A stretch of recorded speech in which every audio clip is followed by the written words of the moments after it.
నమస్కారం అండి. నా పేరు నూతి అరుంధతి. నేను పిడుగురాల గుంటూరు జిల్లా పిడుగురాల మండలం నుంచి మాట్లాడుతున్నా. జానపాడు గ్రామంలోని సూర్య ఎన్క్లేవ్లో మేము నివాసం ఉంటున్నాం.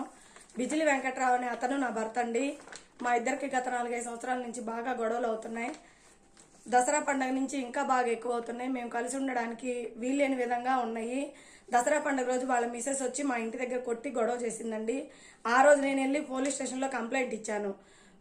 సిఐ గారు, ఎస్ఐ గారు యాక్షన్ తీసుకొని కేసు ఫైల్ చేయకపోగా మరలా దాన్ని అలాగే పొడిగించడం వల్ల ఈ బాబుని కిడ్నాప్ చేశారు.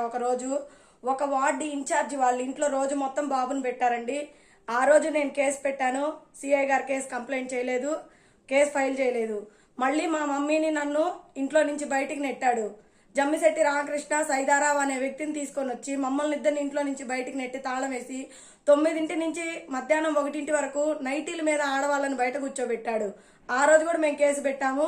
పోలీసులు ఎటువంటి యాక్షన్ తీసుకోలేదు. ఇదిగోండి, నేను ఎస్పీ గారి దగ్గరికి వెళ్ళాను. గత 2 వారాల క్రితం ఎస్పీ గారి దగ్గర అర్జీ పెట్టాను. డిఎస్పీ గారి దగ్గరికి వెళ్ళాను. డిఎస్పీ గారు యాజ్ పర్ క్రిమినల్ లా ప్రకారం యాక్షన్ తీసుకోమని డిఎస్పీ గారు కూడా రాశారు. అయినా ఇప్పుడు 10వ తారీఖు నుంచి నేను పోలీస్ స్టేషన్కి ఉదయం సాయంత్రం తిరుగుతానే ఉన్నాను. సిఐ గారు కేసు కంప్లైంట్ ఎఫ్ఐఆర్ కట్టకపోగా ఇంకా ఆడమనిషి నన్ను కూడా చూడకుండా చాలా అసభ్యంగా అవమానంగా మాట్లాడుతున్నారు. ఇంకా మేము న్యాయం కోసం ఎక్కడికి వెళ్ళాలో నాకు తెలియట్లేదు. ఎమ్మెల్యే గారి దృష్టికి కూడా తీసుకెళ్ళాం సార్ మీరు ఒక్కటే మాట గుర్తుంచుకోండి, గమనించండి సార్. ఎమ్మెల్యే గారు ఈ ఒక్క విషయం నా మాట మీరు ఆలకించండి సార్. చాలా ప్రయత్నాలు చేశాను. నేను కలిసి ఉండే అవకాశం ఉందా లేదా అనేది తర్వాత విషయం సార్. నా ప్రాణాల మీదకి వచ్చింది. ఈరోజు నా బాబు బయట ఆడుకునే పరిస్థితి కూడా లేదు. నేను ఇంట్లో నుంచి బయటకు వచ్చే పరిస్థితి కూడా లేదు. మమ్మల్ని అంత దౌర్జన్యం చేస్తున్నారు సార్. మీ పేరు చెప్పుకొని ఎవరైతే వీఆర్కే టీం మెంబర్స్ ఉన్నారో వాళ్ళు మమ్మల్ని ఎంత చిత్రహింసలు పెడుతున్నారో మీరు ఒక్కసారి మీ దృష్టికి తీసుకొస్తున్నాను సార్. ఈ వీడియో చూసాకైనా మీరు కనుక్కోండి సార్. వీఆర్కే టీం వాళ్ళు చెప్పిన మాట విని నేను బిజ్జిలి వెంకట్రావు అని నా భర్తతో సంసారానికి ఒప్పుకోవట్లేదని అతన్ని రెచ్చగొట్టి నా మీదకి ఎంత గొడవకు పంపిస్తున్నారో నా చుట్టుపక్కల ఉన్న ప్రతి ఒక్కళ్ళు చూస్తూనే ఉన్నా సార్. ఇంకా నేను ఇంతకంటే ఏం చేయలేకపోతున్నా. నాకు నా బిడ్డకి మా మదర్కి ఏమన్నా ప్రాణహాని జరిగిందంటే వెంకట్రావు ఎంత బాధ్యత వహిస్తాడో పిడుగురాల సిఐ గారు కూడా అంతే బాధ్యత. వీఆర్కే టీం వాళ్ళు మెయిన్ వీఆర్కే టీం వాళ్ళు సార్ బాగా ఇబ్బంది పడుతున్నారు సార్. మమ్మల్ని ఇంట్లో ఉండనీయకుండా చేస్తున్నారు. న్యాయం కోసం ఎక్కడికి వెళ్ళాలో తెలియట్లేదు.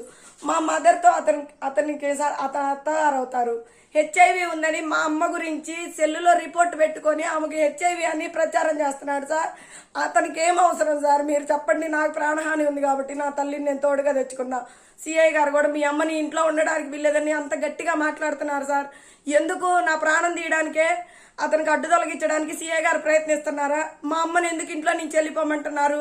మా తమ్ముడు ఆర్టీసీ కండక్టర్ అయితే అతనేదో 50 మందిని పెట్టి రౌడీల్ని చంపిస్తానని చెప్పి ఒక వాయిస్ రికార్డు ఉందని చెప్పి సిఐ గారు మమ్మల్ని బెదిరించాలని 9:30కి ఫోన్ చేసి మమ్మల్ని స్టేషన్కి పిలిచారు. ఆ వాయిస్ రికార్డులో మా తమ్ముడు తిట్టింది కానీ చంపుతానన్నది కానీ ఎక్కడా లేదు సార్. మా తమ్ముడు మీద కూడా తప్పుడు కేసులు బనాయించి ఆర్టీసీ ఉద్యోగంలో నుంచి తీసేయాలని చూస్తున్నారు. ఇంకా నేను న్యాయం కోసం ఎక్కడికి వెళ్ళాలో నాకు అర్థం కావట్లేదు సార్.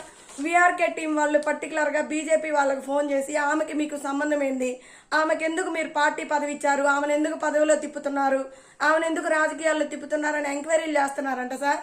వాళ్ళకేం అవసరం సార్ మీరు చెప్పండి. నేను కష్టపడుతున్నాను, తిరుగుతున్నాను, నాకు రాజకీయాలంటే ఇష్టం ఉంది, నేను చేసుకుంటున్నాను. వాళ్ళకేం అవసరం సార్? ప్రతి విషయంలో వీఆర్కే టీం వాళ్ళు ఎందుకు ఇన్వాల్వ్ అవుతున్నారు సార్? మీకు తెలియకుండానే మనం గత ప్రభుత్వంలో ఎంత ఇబ్బందులు పడున్నామో మీకు తెలియకుండా ఈ వీఆర్కే టీం వాళ్ళు అంత చేస్తున్నారు సార్ పిడుగురాల్లో. దయచేసి మీ వెనక ఇంత తతంగం జరుగుతుంది సార్. నన్నైతే వీఆర్కే టీం వాళ్ళు చాలా ఇబ్బంది పెడుతున్నారు సార్.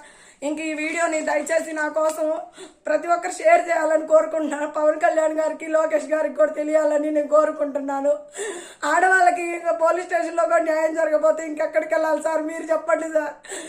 మీకు ఏదన్నా ఉంటే పాటపూర్వకంగా చూడాలి కానీ ఇంటి మీదకి వచ్చి దౌర్జన్యం చేస్తున్నారు సార్. ఇదిగోండి, ఇల్లు కూడా నాది, నా దగ్గర ఇంటి డాక్యుమెంట్ కూడా ఉంది. ఇల్లు నాదని ఇంట్లో నుంచి బయటకు నెడుతున్నారు. నేను ఎక్కడికి వెళ్ళాలో మీరు చెప్పండి సార్. దయచేసి సోషల్ మీడియాలో ఇది ఎమ్మెల్యే ఎరపతినేని గారి వరకు, సిఐ గారు గారి వరకు పవన్ కళ్యాణ్ డిప్యూటీ సీఎం వెళ్ళే వరకు మీరు దయచేసి షేర్ చేస్తారని మీ అందరినీ రిక్వెస్ట్ చేస్తున్నా. ఒక ఆడపిల్లగా నా ఆవేదన అర్థం చేసుకోండి. నా బిడ్డకి, నాకు, మా అమ్మకి ప్రాణహాని ఉంది. మమ్మల్ని రక్షించండి. ఒక వార్డు ఇన్ఛార్జీలుగా ఉంటేనే వాళ్ళు ఇంత చేస్తున్నారు సార్. ఇంకా పెద్ద పదవులు ఇచ్చి వార్డు కౌన్సిలర్లు అయితే మమ్మల్ని అసలు బతకనిస్తారా సార్? ఎర్రపతినేని గారు ఒక్కసారి మీరు చూడండి సార్. మీరే నాకు పుట్టినిల్లు అనుకున్నా సార్. నేను కూడా గతంలో తెలుగుదేశం ప్రభుత్వంలో తిరిగిందాన్నే సార్. నన్ను ఎందుకు ఇంత చిత్రవద చేస్తున్నారో అర్థం కావట్లేదు సార్. నా యందు దయించి ఈ సమస్యను మీరు పరిష్కరించండి సార్.